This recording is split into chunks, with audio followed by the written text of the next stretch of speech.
Hello guys, welcome back to my YouTube channel. आपका study education के YouTube platform पे स्वागत है। तो गाइस, पिछली क्लासेस के अंदर जैसे हमने जो पीटीटी के सेशन है उसको स्टार्ट किया था, हमने संज्ञा, सर्वनाम, विशेषण, क्रिया, कारक, अव्यय, प्रत्यय, इन सब टॉपिक को पढ़ लिया था। तो आज हम क्या है, कार्यालय पत्रों से संबंधित ज्ञान, यानी हम जो पत्र लेखन के अंदर जो प्रश्न आते हैं उनको हम देखने वाले हैं। गाइस, 101% इनसे बाहर एक भी क्वेश्चन आपका नहीं जाएगा। पहला है, कार्यालय पत्रों की भाषा कैसी होनी चाहिए? वो होती है औपचारिक भाषा। किसी सरकारी पत्र का उत्तर प्राप्त होने में देर हो जाने पर पुनः याद दिलाने के लिए कौन सा पत्र लिखा जाता है? उसे बोलते हैं अनुस्मारक। कौन सा पत्र 100 से अधिक संख्या में किसी को भेजा जा सकता है? वो होता है परिपत्र। कार्यालय पत्र में सबसे ऊपर लिखा जाता है कार्यालय का नाम व स्थान। परिपत्र को किस श्रेणी में रखा जाता है? कार्यालय पत्र की श्रेणी में। कौन सा प्रारूप गजट में प्रकाशित होता है? अधिसूचना। अपने मोहल्ले में सफाई के लिए सरकारी को लिखे जाने वाले संबोधन का रूप होगा श्रीमान अध्यक्ष नगरपालिका। अर्थशास्त्रीय पत्र में अधिकारी को संबोधन करने की शैली होती है प्रिय श्री रमेश।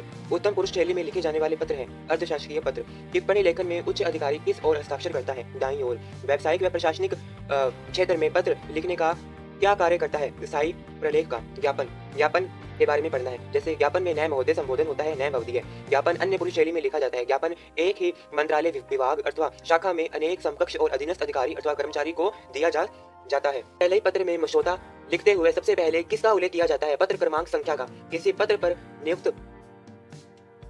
नियुक्ति प्राप्त करने के लिए लिखे गए पत्र के प्रारूप होता है आवेदन पत्र। अधिसूचना की समाप्ति व स्व निर्देश के स्थान पर होता है हस्ताक्षर व उपनाम, सचिव व उप सचिव। कर्मचारियों के उपार्जित अवकाश की स्वीकृति हेतु निकाला जाने वाला पत्र कार्यालय पत्र। ऐसे सरकारी पत्र जिसमें व्यक्तित्व की प्रधानता होती है और अपने समकक्ष व अधीनस्थ को लिखे जाते हैं वो होते हैं हमारे अर्ध सरकारी पत्र। किए गए निर्णयों का क्रियान्वित करने के लिए कौन सा पत्र है वो लिखा जाता है? तो वो होता है हमारा परिपत्र। अगला प्रश्न है, सरकारी विभाग अपनी योजनाओं की जानकारी जनता को देने के लिए जारी करता है अधिसूचना। सामान्य कार्यालय पत्र में इनमें से किस घटना का उल्लेख नहीं किया जाता? प्रेषक। कौन सा पत्र कार्यालय पत्र में शामिल नहीं है? निमंत्रण पत्र। कार्यालय पत्र का भेद नहीं है स्मरण पत्र। सभी सरकारी पत्र लिखे जाते हैं उत्तम पुरुष में। नियुक्ति प्राप्त करने के लिए आवेदन पत्र।